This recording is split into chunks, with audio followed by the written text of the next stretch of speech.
Hi everybody, welcome back to my channel. My name is Laura, and in today's video I'm going to be doing some 5-minute figure sketches in my iPad. I'll be using the iPad Pro 2022 version with the Apple Pencil on the Procreate app. If there's any other questions you guys have about what I'm using, feel free to comment below and I will get back to you. I did leave the references up there if you guys want to join me. Feel free to just screenshot. The technique that I'm using in this video is called the line of action technique. I don't know if that's exactly what it's called, but it's named after the website that I'm using for the references, lineofaction.com. If you guys want to use it, it's free. There's a bunch of references, figure references, hands and feet, portraits. There's a lot. The only thing I would say is that there's not a lot of colored models. So you're not going to see melanated people on there very often, but it's still pretty valuable for me. You can time your sessions according to whatever time you want. So I did 5 minutes. You can also do 30 seconds, 1 minute. You can do 10 seconds if you want.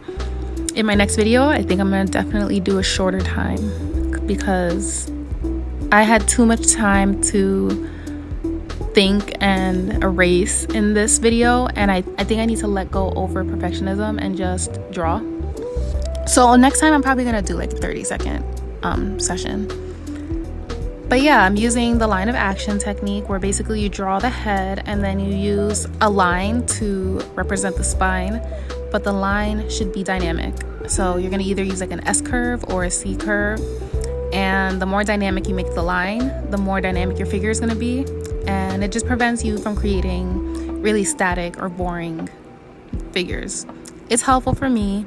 I don't think I used it very accurately in this video. I don't think I did terrible, but I'm a little bit rusty, so this is not the best example of how to use this technique, but I will try again in another video. Also, this is not a tutorial, so yeah.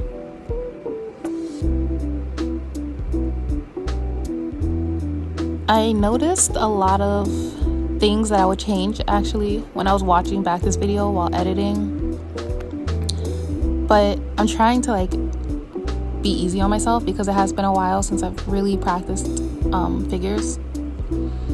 But I did want to share, like, if I was doing this over, I would have used more shapes in the beginning. I would have broke everything down into clearer shapes. So knowing anatomy, you know, like the rib cage has a certain shape to it, and then there's a separation, like the abdomen separates that between like the pelvis, and I would have clarified the torso area, I guess. I think that would have helped with the placement in some of these references, but I think I did pretty good using the guidelines that I gave myself, and I'm excited that looking back at this video, it makes me excited to try again. I'm not like defeated or anything like I've been for the past couple months. I'm definitely getting back my desire to create, my desire to draw, which is so amazing, so great. I love that for me. So speaking of, I would like to talk a little bit about where I'm at with my art right now, where my art journey is taking me, how it's been, how I'm feeling.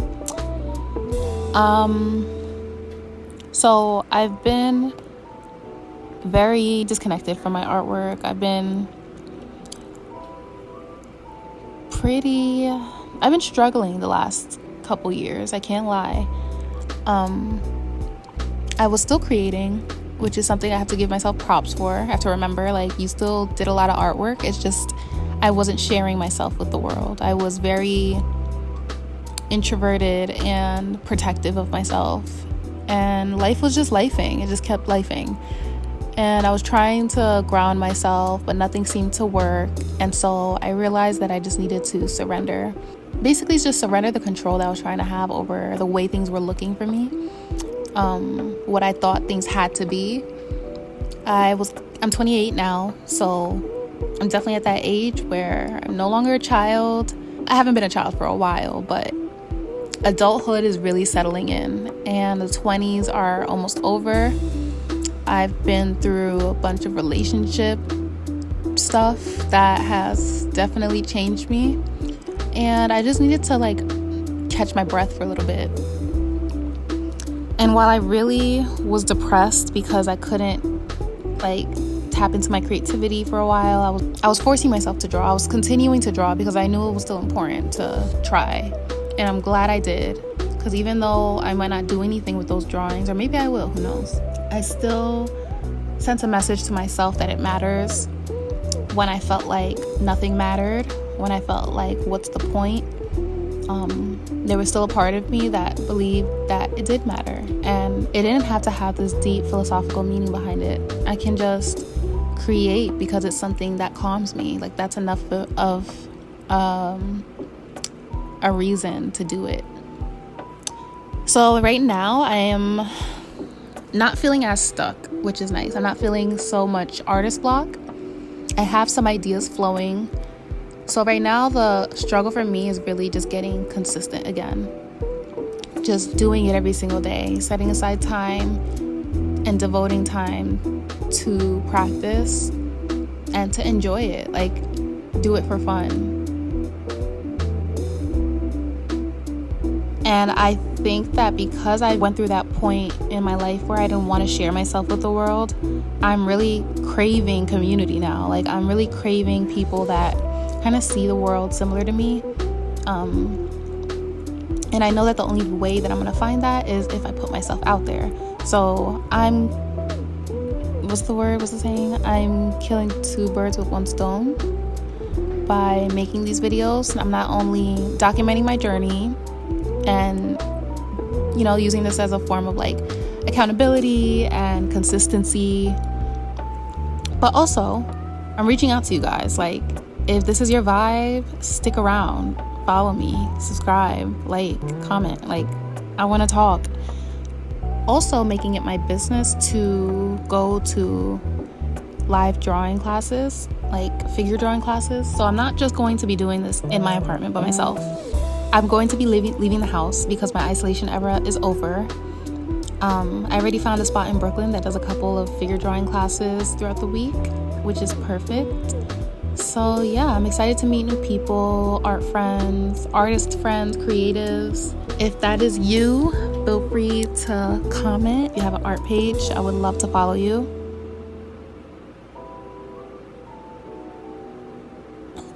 Another reason why I'm doing like figure drawings and I'm going back to the basics is because, well, one, I feel like I lost a lot of my technique over the couple years where I wasn't drawing intentionally. Because like I said, although I was still drawing, I wasn't being intentional about what I was learning.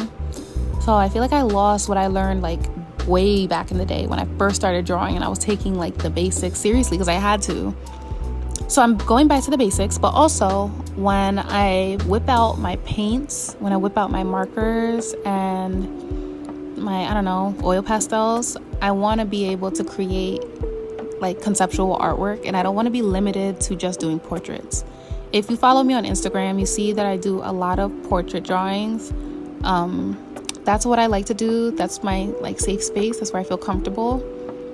But I also really enjoy doing figure drawings, and I love stories you could tell with figure drawings. So especially when I have larger canvases, I want to be able to fill the canvas with movement and like women in different positions and figures, and throw some portraits in there too. Throw some hands in there, maybe some feet. So I'm going to be studying everything because the human body is amazing. We are beautiful. And yeah, I don't want to limit myself. So that's just another reason why I'm going to be studying more figures as opposed to portraits on this channel for the next couple months at least. This is like my first official video on YouTube.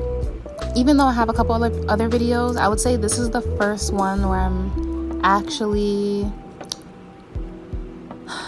drawing and I put more effort and thought into the process. Like, I actually thought about what I was gonna say. I thought about why I was making the video as opposed to just like throwing something together. So I hope you guys enjoyed it. I hope you guys got something out of it.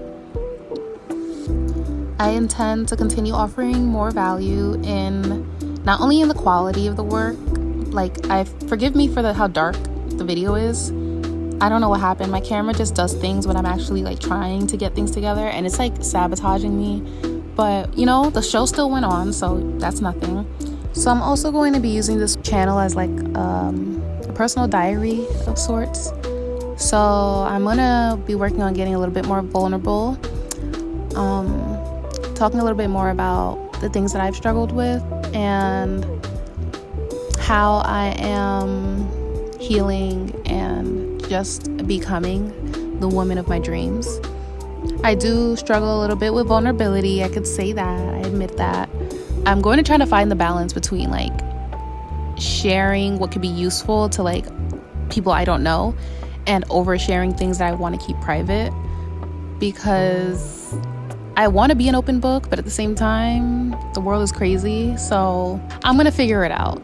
But basically, I want to get more vulnerable. I find a lot of power in vulnerability.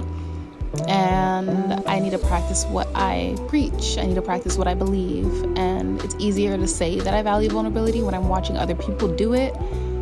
But I also have to put myself in the position to be seen and, you know, risk being judged or misunderstood. So yeah, that's enough said. I'm gonna let the video play, enjoy the last sketch. I will see you soon. Bye.